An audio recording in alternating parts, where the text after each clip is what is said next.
Today we'll be talking about how to become a real estate virtual assistant, and more importantly, why.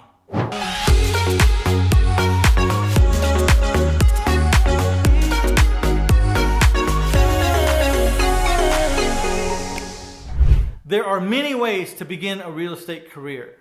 Working in the passion of your endeavor is always a plus, but maybe you don't even know where to start. Well, maybe I have a plan, and it's to start as becoming a virtual assistant for someone who is in the real estate business.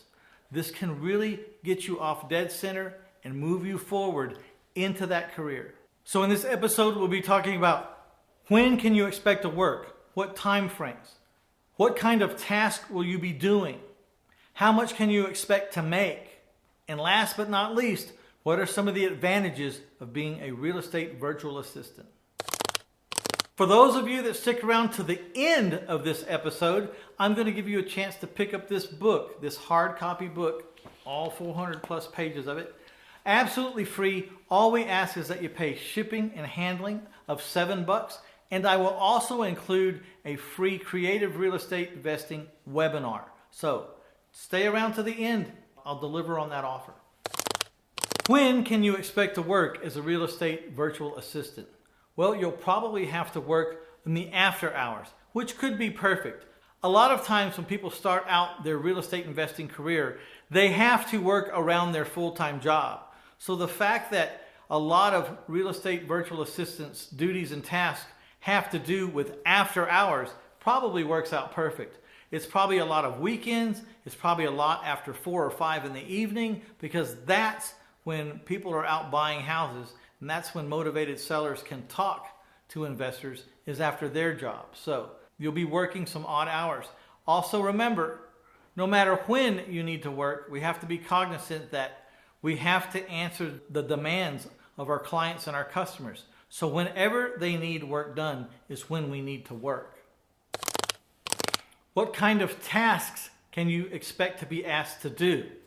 You know, today is so much centered around technology that you better have some pretty good computer skills.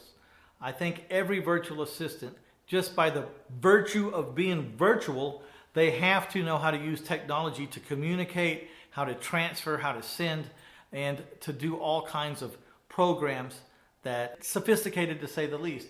So I think you're going to have some pretty good computer skills.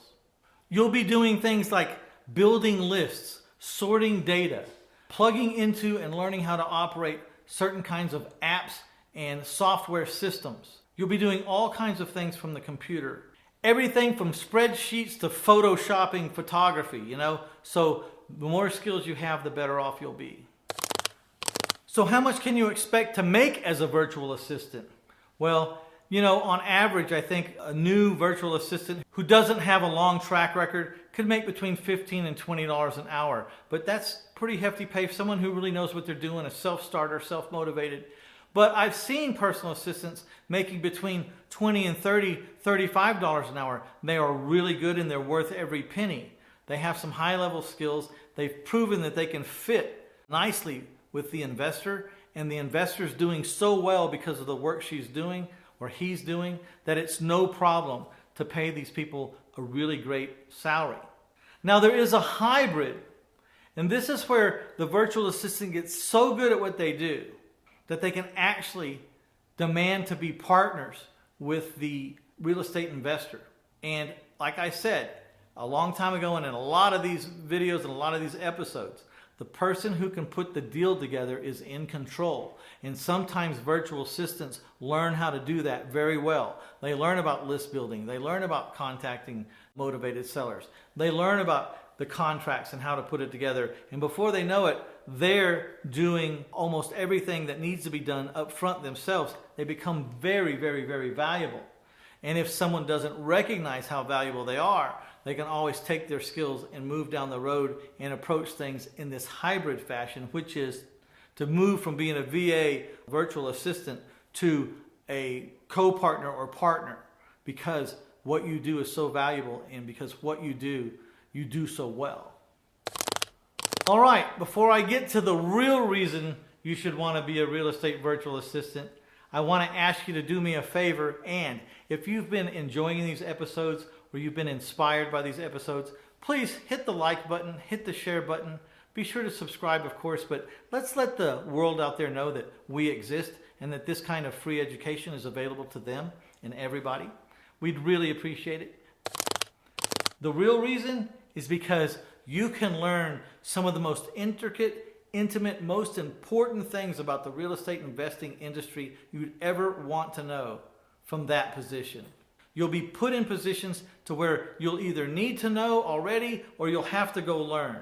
And at any time as a virtual assistant, you don't know how to do what the real estate investor is asking you to do, then you get out there and you learn how to do it. Because if you learn how to do what he's asking for, sooner or later, you will be able to be him or her, as the case may be.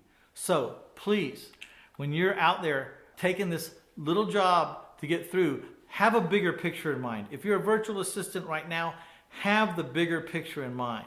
This is just a stepping stone, a building block. It's just a little place in time that you're moving through.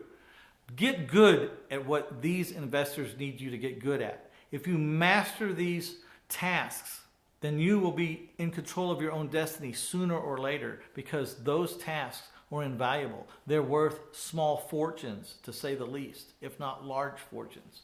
So you may think, oh, it's just a real estate virtual assistant job, no big deal. Maybe you should think again.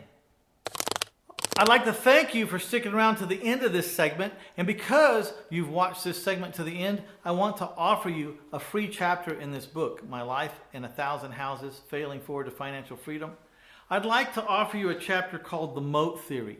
And in it, it describes how I started to look at how to gain financial freedom on even the most modest level and why that was so important.